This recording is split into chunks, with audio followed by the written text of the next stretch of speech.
चलिए जी, तो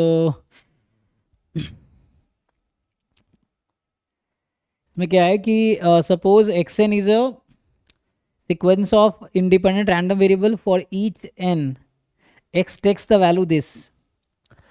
ये आई थिंक हमने पहले भी किया है, देखिए मतलब बाकी बच्चों को कराया होगा। -3/2n -n N n/2। सो ये तो x का सपोर्ट है, राइट। अगर मैं आपसे पूछूं ये xn का सपोर्ट है, अगर आप ध्यान से देखेंगे तो, है ना, xn है जिसका ये है, तो xn/n का सपोर्ट कितना होगा? -3/2 -1 1/2, यही होगा। एंड अच्छा n भी है ना आगे, तो 1 हो जाएगा विथ प्रोबेबिलिटी 1/4 ईच, मतलब यूनिफॉर्मली डिस्ट्रीब्यूटेड है, तो ये 1/4 प्रोबेबिलिटी के साथ। Then this converges in probability to 0 if and only if. अब सोचिए आप, तो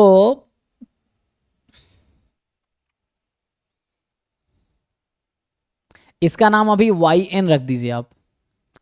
सो वाई, अच्छा वाई एन तो ऑलरेडी क्वेश्चन में ले रखा है, तो वाई एन मत, कुछ और रख लीजिए, टी एन रख देते हैं, ठीक है, Z n U n something, चलो टी एन रख दिया। तो इन्होंने वाई एन खुद रखा है 1/n की power alpha summation i from 1 to n, ठीक है, xi/i, है ना। तो ये कहीं ना कहीं ऐसा है, अगर मैं आपको ऐसा लिखूं इसको, 1/n समेसन xi/i क्या हो जाएगा, ti from 1 to n and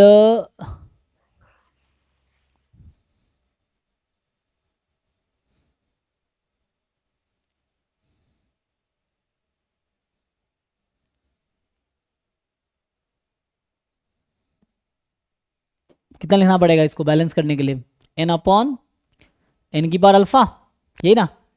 अब बताइए ये क्वांटिटी कहाँ कन्वर्ज करती है, इन प्रोबेबिलिटी, यही बोल रहा है ना, इन प्रोबेबिलिटी। तो ये अभी सिर्फ इसकी बात करता हूँ, ये कहाँ कन्वर्ज करेगी इन प्रोबेबिलिटी, मीन पे, ई ऑफ टी पे। ई ऑफ टी कितना आएगा, इसका मीन निकालिए, यूनिफॉर्मली 1/4 है सर ना। ये है कि वहाँ पे आई था, यहाँ पे एन आपने कर दिया एक। कोई दिक्कत नहीं, आप आई कीजिए, उससे फर्क क्या पड़ेगा, कोई फर्क पड़ेगा, xn/n xi/i, कोई दिक्कत नहीं है। n और i तो डमी वेरिएबल है। अच्छा एक्स आई है, ठीक है। वो xn का डिस्ट्रीब्यूशन था वो एक्चुअली, xi/i है ना, तो ये xn/n, बात तो बराबर है, अगर मैं xn/n कर दूं तो वही बात है।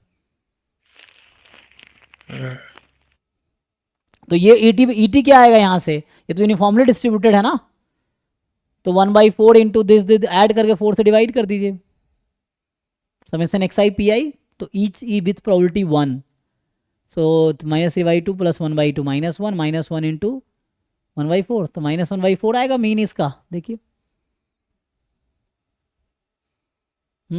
तो -1/4 आ गया, तो ये ईटी आ गया -1/4।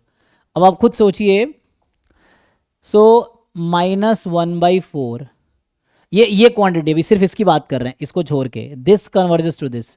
अब ये पूरे की लिमिट क्या आएगी, अब बताइए।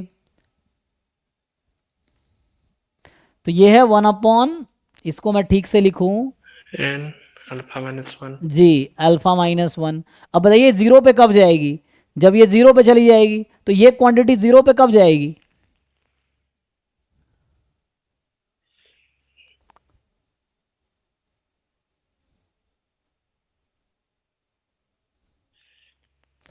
इसकी अल्फा लिमिट, -1 ग्रेटर देन 0। हाँ हाँ, मतलब अल्फा ग्रेटर देन 1, तभी ये जीरो पे जाएगी। अगर अल्फा 1 हो गया तो -1/4 आंसर रहेगा। तो कहने का मतलब मैं आपको सारे केसेस लिखा, अब ध्यान से आप देखेंगे तो ये पता चलेगा कि Y n converges in probability to 0 for alpha greater than 1, -1/4 for alpha equal to 1, and alpha less than 1 होगा तो क्या होगा, तो इन्फिनिटी, ये है, लीजिए आपका आंसर आ गया।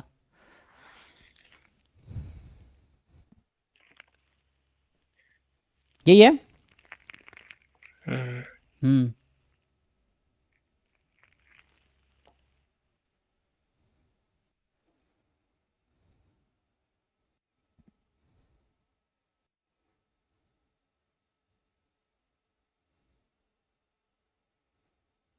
ठीक है, आगे बढ़ते हैं।